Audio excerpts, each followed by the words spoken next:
Sola con él solo. Hermana Claire Crockett, sierva del hogar de la madre. Capítulo 7. Sin mirar atrás.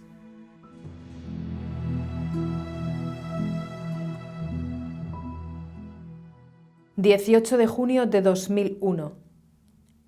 Fuera de la cocina, en el pasillo, está Margaret Crockett postrada, literalmente, ante su hija mayor. «Claire, por favor, no». Sus sollozos clamorosos interrumpieron la desesperada súplica. Trató de respirar hondo mientras las lágrimas seguían corriendo por las mejillas. «No nos dejes, eres mi hija mayor. ¿Así me pagas todo lo que he sufrido y hecho por ti?» Claire le respondió con calma. «Mamá, lo siento, pero tengo que hacerlo». Margaret gimió. «Si vas a salir por esa puerta, más te vale hacerlo en un ataúd». Sona, que estaba en el piso de arriba llorando, bajó y ayudó a su madre a ponerse en pie. Esta escena se había repetido a lo largo de toda la mañana. Habían acudido amigos y vecinos, todos ellos con la intención de convencer a Claire de que se quedara. ¿Cómo podía explicar su vocación si apenas abría la boca, la asediaban con duras acusaciones, lamentos hostiles y lágrimas amargas? Algunas amigas suyas decidieron no ir a despedirse por no cargar aún más de dramatismo aquel momento. El único consuelo de Claire era que todo estaba a punto de terminar. ¿Hubiera tenido fuerza para soportar esta tensión durante un mes? Margaret, mientras se agarraba a Sona para ponerse en pie, manifestó un último deseo. «Solo te pido que pases a despedirte de tus abuelos». Sin contestar, Claire subió a su habitación para procurarse un momento de tranquilidad. Allí rezó interiormente. «Señor, dame fuerza». Ya había estado en casa de sus abuelos maternos la noche anterior para despedirse y esa misma mañana su padre la había llevado a casa de los paternos. No sabía si podría resistir otra visita a sus abuelos. Media hora después se subió al coche con su padre para ir al aeropuerto. «Pasamos por casa de la abuela, ¿verdad?», preguntó su padre rompiendo el silencio. Claire asintió. Ya se veía la casa a lo lejos. Su abuelo estaba fuera en el porche. Y allí estaba también su abuela, junto a la ventana. Los ojos se le llenaron de lágrimas. «Señor, qué duro es esto, no sé si puedo». Sintió que sus fuerzas flaqueaban. «Papá», dijo con firmeza, «no pares». Él la miró asombrado, pero obedeció en silencio. «Señor, confío en ti». Fue la oración que a Claire le surgió espontáneamente. Tras la facturación en el aeropuerto, pararon en un restaurante para comprar algo de comer. Entonces, Gerard hizo su último intento de convencer a su hija para que se quedara. «Claire, aún podemos volver a casa. ¿Estás realmente segura?» Ella miró a su padre a los ojos, dolida por su incapacidad de comprender su decisión. «Papá, lo tengo que hacer». Cuando terminaron, se dirigieron hacia el control de seguridad y la aduana. Allí le dio su último adiós y accedió a la zona de los pasajeros. Al cabo de unos instantes oyó de repente la voz de su padre que clamaba: «¡Claire! ¡Claire! ¡Claire!». Aquel grito le traspasó el alma como una espada. Era cada vez más fuerte e insistente, hasta que se quebró y no fue capaz de seguir. Era su última oportunidad para persuadirla de que no se fuera. Claire sabía, con una certeza que solo podía venir de Dios, que no podía mirar atrás. Prosiguió su camino hasta la puerta de embarque. En medio de toda la angustia experimentó claramente el consuelo del Señor, que le hacía comprender que Él sería su madre, su padre, su idioma, su país. Solo tenía que confiar y avanzar por esa vía sin mirar atrás.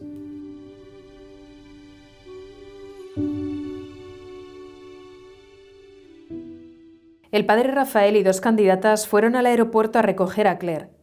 Llegó el lunes 18 de junio de 2001 por la tarde.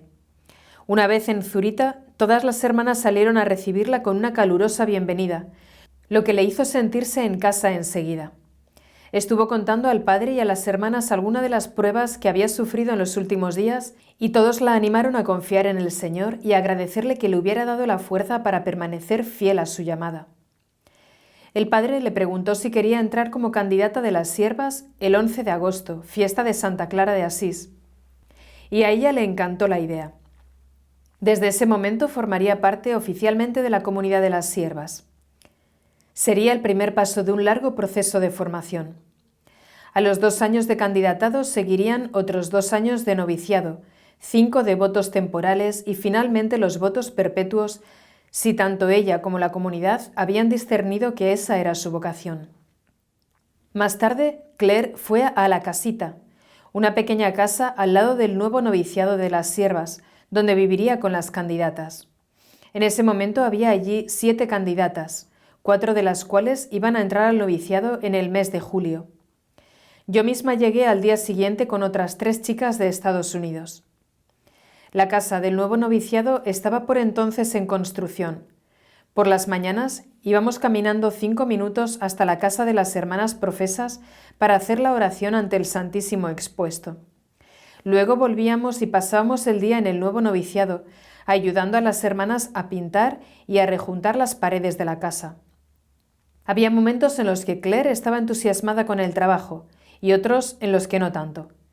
La hermana Karen McMahon, irlandesa, entonces novicia, entró un día en la casita y se encontró allí a Claire fumando, con los pies encima de la mesa, mientras el resto de las chicas estaba trabajando. En tono de broma regañó a Claire. «¡Viva Irlanda!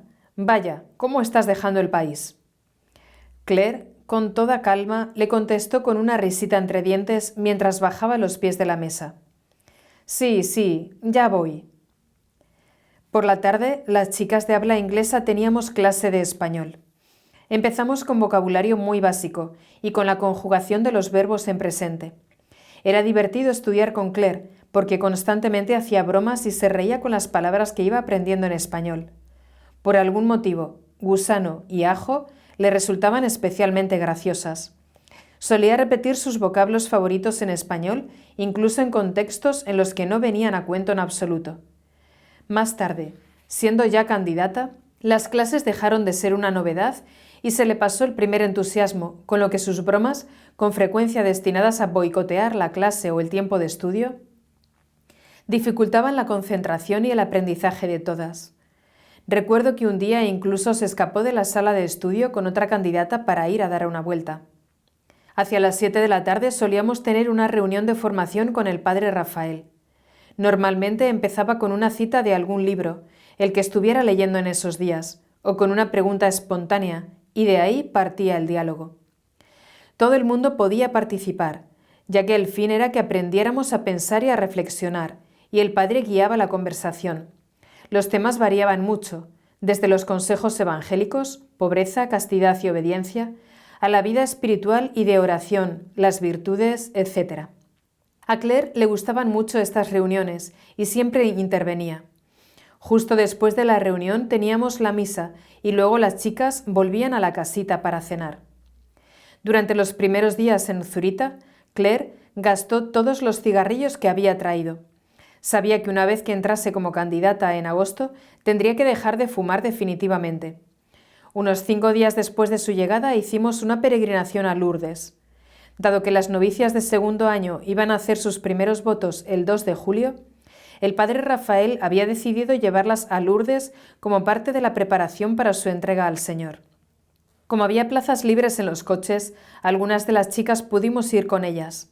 Tuvimos que levantarnos pronto, porque Lourdes estaba a 5 horas en coche y era un viaje de ida y vuelta en el día.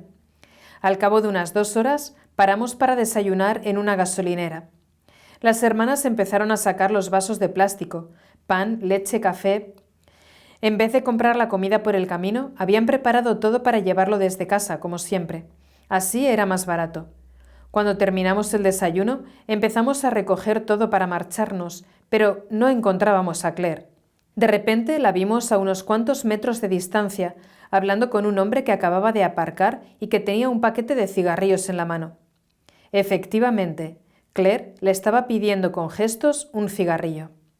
Al verle fumar, La tentación se hizo demasiado fuerte y no pudo resistir. Yo fui corriendo hacia él con otras chicas e intenté disuadirle en inglés de que le diera tabaco. Aquel señor, que debió de divertirse con aquel grupo de americanas escandalizadas, le dio el cigarrillo mientras nosotras gritábamos «¡No!». Claire nos ignoró y pidió al hombre que le diera fuego. Sin mostrar la más mínima sombra de remordimiento, nos sonrió mientras se colocaba el cigarrillo entre los labios y empezaba a fumar. No puedo evitar pensar que le satisfizo más el dramatismo de la escena que el cigarrillo en sí. El Señor tuvo mucha paciencia con ella en estos primeros momentos. Sin embargo, dejar de fumar y tener que hacer trabajo físico fueron las pruebas más ligeras a las que tuvo que enfrentarse en los principios. El Señor le tenía dispuesta una nueva y dolorosa dificultad para probarla y pedirle que renovara su sí y su decisión de seguirle. Después de la jornada en Lourdes, ayudó a las demás chicas y candidatas en la intensa preparación del campamento que iba a tener lugar del 3 al 13 de julio. Sería su primer campamento con el Hogar de la Madre. El 2 de julio viajamos a Priego, Cuenca, para la ceremonia de votos de las hermanas. Al día siguiente, al comienzo del campamento, Claire recibió una llamada que la descolocó. Su abuelo, James Doyle, había fallecido repentinamente. Era el mismo abuelo ante el que no paró para darle el último adiós. ¿Habría muerto en gracia? ¿Cómo lo estaría llevando su abuela? ¿Y su madre?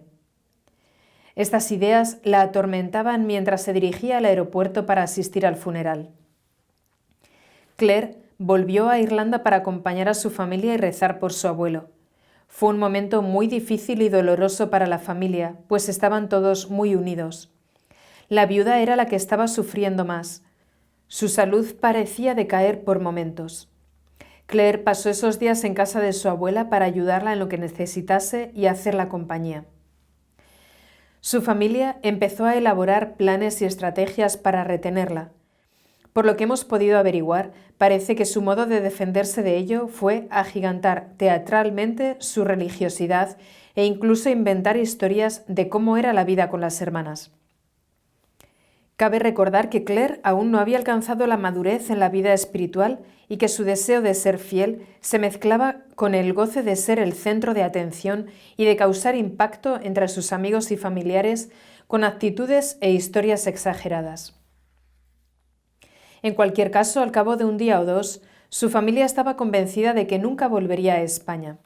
Aparte de todas las razones ya arguidas anteriormente para persuadirla de que se quedara en casa, añadieron esta vez algunas más.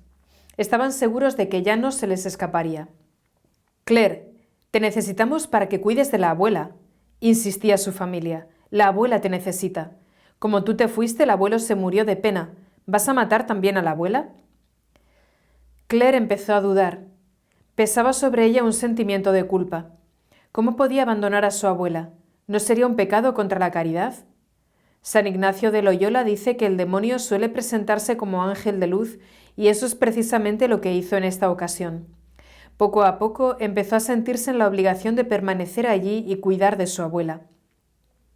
Entonces llamó a España y pidió hablar con la hermana Elena. Le contó todo lo que había sucedido, lo mucho que le debía a su abuela y que ésta la necesitaba. «Así que no voy a volver a España», concluyó. Enseguida, la hermana Elena sospechó que el demonio podría estar aprovechándose de esta situación para tentar a Claire y la ayudó a ser consciente de lo que podría significar esa decisión a largo plazo. Si no volvía ahora, ¿tendría la fuerza de hacerlo dentro de unos meses, contando con que su familia seguiría presionándola?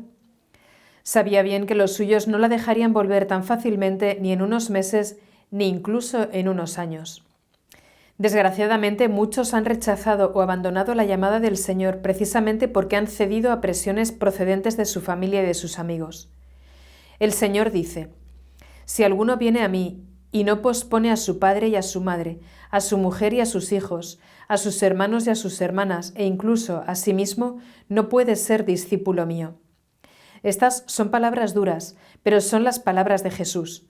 En otra ocasión, cuando un joven preguntó al Señor si podía seguirle después de enterrar a su padre, es decir, Después de cuidar de su padre hasta la muerte, Jesús le respondió: «Deja que los muertos entierren a sus muertos.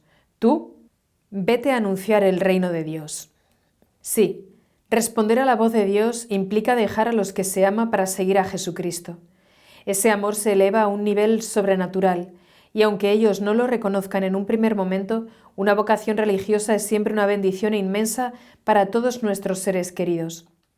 De hecho, un amor verdadero hacia nuestros parientes exige fidelidad a lo que el Señor nos pide. La salvación de los miembros de nuestra familia, que es su verdadero bien, podría depender en parte de nuestra entrega al Señor y de nuestras oraciones en su favor.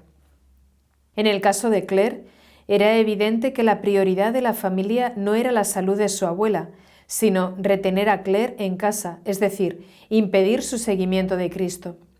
Sus propios hijos eran los primeros responsables del cuidado de la abuela, vivían cerca y podían hacerlo con mucho cariño. San Pablo dice: «Llevamos este tesoro en vasijas de barro», y la vocación es ese gran tesoro que tenemos que proteger. La hermana Elena ayudó a Claire a ver esto. Después de la conversación, Claire decidió responder a su llamada. Sabía que tenía que confiar en que él cuidaría de su abuela y del resto de la familia.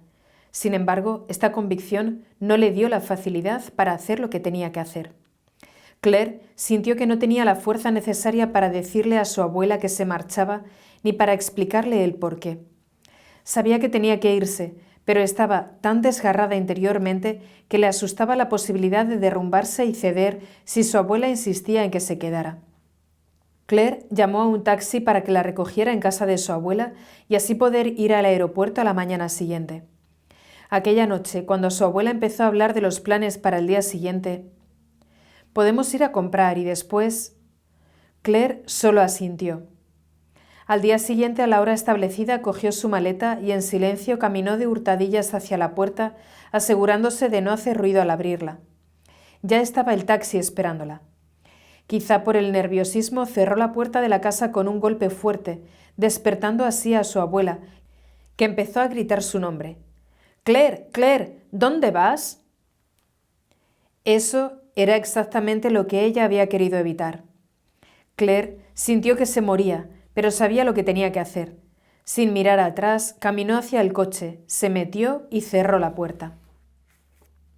Cuando las hermanas fueron a recogerla del aeropuerto, Claire las estaba esperando fuera con rostro sombrío y un cigarrillo en la boca. Era obvio que estaba sufriendo. El Señor le había dado la fuerza de voluntad necesaria para volver, pero no había sido fácil. La lucha interior era todavía muy intensa. De vuelta con las hermanas y en la casita, el Señor la consoló y la sanó interiormente. Ella había querido escogerle por encima de todo lo demás y el Señor recompensó su generosidad. El tiempo voló y enseguida llegó el 11 de agosto, fiesta de Santa Clara de Asís, el día fijado para la entrada de Claire como candidata. El acto se realizó durante la misa a las 10 de la mañana en Barcenilla, Cantabria. Durante el rito de este acto, la Madre Ana, superiora general de las siervas, preguntó a Claire: «Querida hermana, ¿qué nos pides?». Claire respondió: «Que me permitáis experimentar un tiempo lo que es vuestra vida consagrada y que juzguéis de mi actitud para seguir a Cristo en las siervas del hogar de la Madre de todos los hombres, Madre de la juventud». Luego afirmó que deseaba vivir en pobreza, castidad y obediencia y vivir en comunión y en comunidad con las siervas. Todos respondieron «Amén», y Claire se arrodilló para leer la fórmula de entrada. «Señor Jesucristo, he oído tu voz que me dice, sígueme. El que quiera venir en pos de mí, que se niegue a sí mismo y me siga. Me comprometo a seguirte como sierva del hogar de la Madre de todos los hombres, Madre de la juventud, y me ofrezco para realizar la obra de tu regalo a tu Madre y nuestra Madre». La Madre Ana encomendó a la nueva candidata a la hermana Rocío, que sería su formadora durante aquellos primeros momentos en que aprendía la vida de una candidata de las siervas del hogar de la Madre. El padre Rafael concluyó el rito con una oración y la bendición. Fue un día de alegría y fiesta. Claire por fin se había entregado a Dios. Su sonrisa radiante era manifestación de su alegría interior. A partir de aquel día, iba vestida con una falda como signo de su consagración. Al final de un cuadernito en cuyas primeras páginas había escrito Claire las oraciones de consagración matutinas del hogar de la madre, anotó en esta época una plegaria que es clara expresión de los deseos más íntimos de su corazón en aquel momento en que acababa de dejar su país, su familia, sus amigos y todo lo que amaba para seguir a Dios. Querido Señor, por favor, vela sobre toda mi familia y sobre todos los que han sido buenos, generosos y amables conmigo. Te pido especialmente por los Gallagher, que han sido gente excepcional y que necesitan mis oraciones. Por mi madre, mi padre y mis 2 hermanas, que aún no te han encontrado realmente. Te pido que toques intensamente sus corazones. Te pido por todas las personas del mundo que ponen otras cosas por delante de ti y no tienen ningún respeto por ti. Te pido por las personas que me han herido y por aquellas a las que yo he herido. Te pido por los sacerdotes y para que haya más vocaciones a la vida religiosa. Te pido por los que han muerto, para que puedan descansar en paz. Te pido por todos los que son pobres, están enfermos y solos, especialmente por los ancianos. Te pido especialmente por el hogar de la madre, las siervas, los hermanos y padres que me han hecho tan feliz. Te pido por mí, para que pueda llevar una vida buena y llegar a ser una sierva fiel, que no haga otra cosa más que pensar en ti. Amo a mi Señor, mi Dios, mi verdadero amigo y Padre. Te quiero, María. Pide por mí y vela sobre mí, y pide también a mami que ruegue por mí. Gracias por todo.